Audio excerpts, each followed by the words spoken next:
yang saya hormati, serta teman-teman yang berbahagia.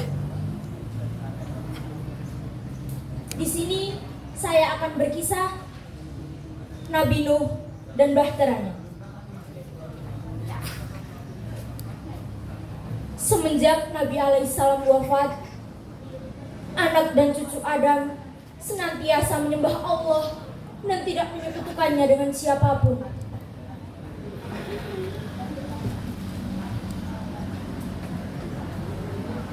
Ya Allah, Engkau yang Maha Penyayang, Engkau yang memberi kami makan dan minum. Limpahkanlah kepada kami rezeki yang berkah, ya Allah. Ya Allah, terima kasih karena Engkau telah menurunkan hujan sehingga ladang gandum kami tumbuh dengan subur, ya Allah.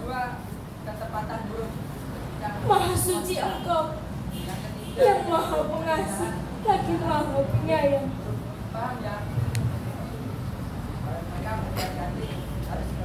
Akan tetapi bukan hidup namanya apabila tidak terhindar dari gangguan setan yang terkutuk. Apakah kita akan membiarkan manusia-manusia itu menyembah Allah dan mereka akan masuk surga, sedangkan kita akan terus hidup di neraka selamanya? Tentu saja tidak, Tuhan. Kita akan menghasut manusia-manusia itu supaya menyekutukan Allah. Bagaimana caranya? Kita hasut saja mereka untuk menyembah berhala. Ide yang bagus. Setan pun mulai menghasut para manusia-manusia. Usaha setan pun berhasil dan manusia-manusia itu mulai membuat patung-patung dan mulai menyembah mereka.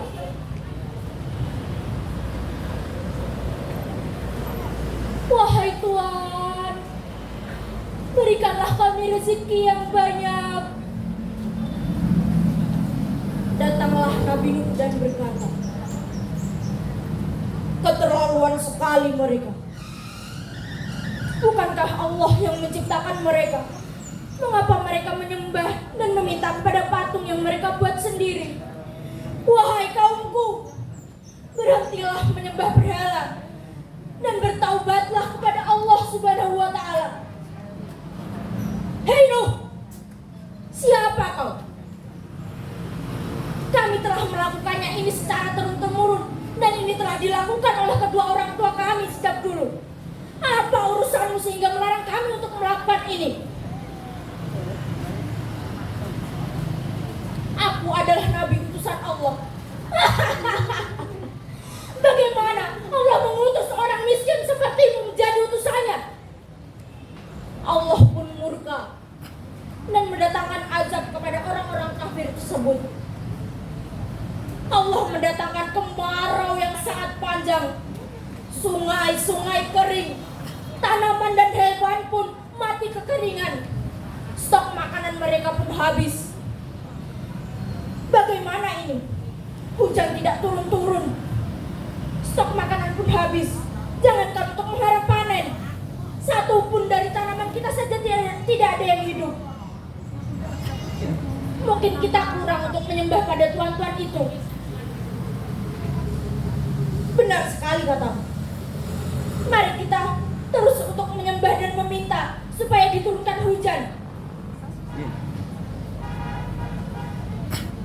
Wahai kaumku, mengapa kalian terus saja meminta kepada patung yang bahkan untuk berdiri saja kalian yang membantu? Segeralah bertaubat sebelum datang azab Allah yang pedih. Hei Nuh, mengapa kau terus-terusan menceramai kami? Jika memang benar Tuhanmu itu bisa memberi, kenapa masih sampai saat ini kamu masih saja menjadi orang yang miskin? Nabi Nuh pun terus bersabar. Ia berdoa kepada Allah dan berharap semoga Allah memberi hidayah kepada kaum-kaumnya kaumnya yang kafir untuk mau bertaubat.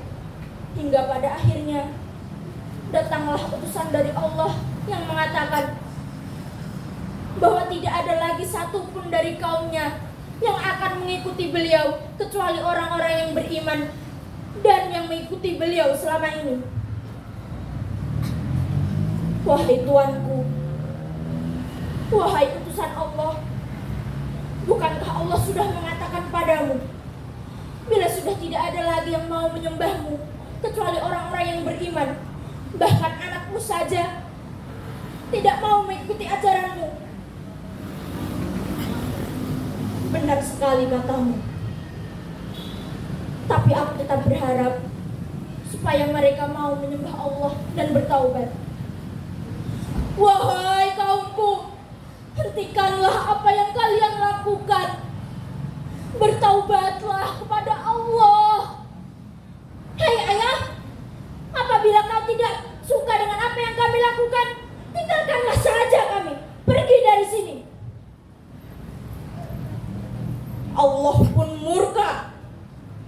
Allah memerintahkan langit untuk memancarkan mata air dan mengeluarkan seluruh air dari bumi untuk mengaliri bumi-bumi dan menenggelamkan kaum-kaum yang kafir. Jika memang benar kau utusan Allah, maka buktikan azab yang kau tantangkan kepada kami. Buktikanlah azab yang kau ancamkan kepada kami, wahai Nuh. Nabi Allah pun berdoa pada Allah seraya meminta ampunan dan memohon kepada Allah untuk membinasakan seluruh kaum kafir sehingga tidak tersisa satupun di antara mereka di dunia. Ya Allah, aku memohon ampun kepadamu. Ampunilah aku, ibu bapakku, dan orang-orang yang beriman. Ya Allah, aku memohon kepadamu, janganlah engkau biarkan satupun di antara mereka hidup di bumi-Mu, ya Allah. Niscaya jika kau biarkan satu saja di antara mereka, maka mereka akan menghasut hamba-hamba-Mu yang lain. Telah aku suruh mereka siang dan malam, ya Allah. Namun hanya segini kemampuanku, maka aku serahkan semuanya kepadamu. Allah pun mengutus Nabi Nuh untuk membuat kapal yang besar, karena akan ada banjir bandang yang besar menghantam seluruh kota itu dan menenggelamkan seluruh kaum kafir Quraisy. Setiap ada orang-orang pemimpin, orang-orang kafir yang melewati, mereka mengejek Nabi.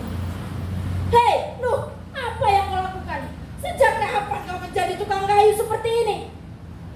Makin aneh saja kau ini.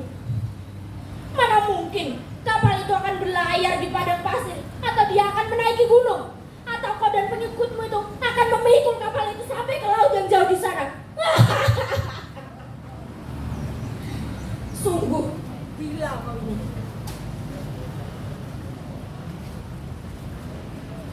Kemudian datanglah azab Allah. Nabi Nuh memerintahkan para orang-orang beriman tanpa terkecuali binatang-binatang untuk masuk ke dalam kapal tersebut. Hai orang-orang yang beriman, giringlah hewan-hewan secara berpasang-pasangan masuk ke dalam kapal ini. Orang-orang yang beriman, pastikan di antara kalian tidak ada yang tertinggal.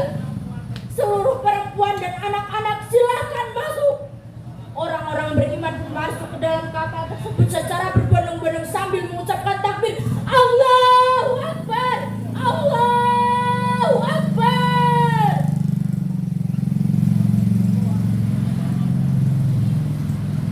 Kapal Nabi Nuh pun berlayar menembus gelombang yang menggunung di kiri dan kanan. Sementara itu Nabi Nuh melihat anaknya yang berlari ke sana kemari seperti orang-orang kafir lainnya mencari tempat perlindungan. Itu anakku. Iya, itu anakku. Wahai nak, ikutlah bersama kami. Naiklah kapal ini, nak. Tidak, ayah.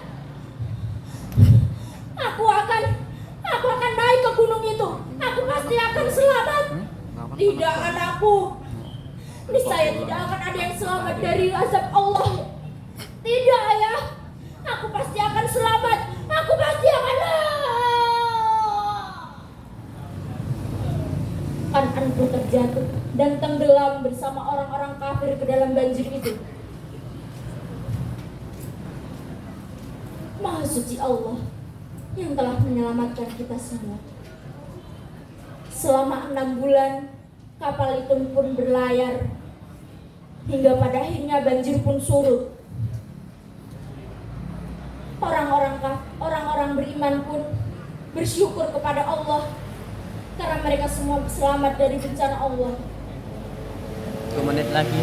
Ya Allah, terima kasih karena Allah telah menyelamatkan kami. Wahai kaumku, turunlah dengan selamat dan penuh keberkahan. Jadikanlah peristiwa ini sebagai pelajaran, dan janganlah sekali-kali kalian menyekutukan Allah. Ya Allah, ampunilah aku, ampunilah ibu bapakku, ampunilah orang-orang yang beriman.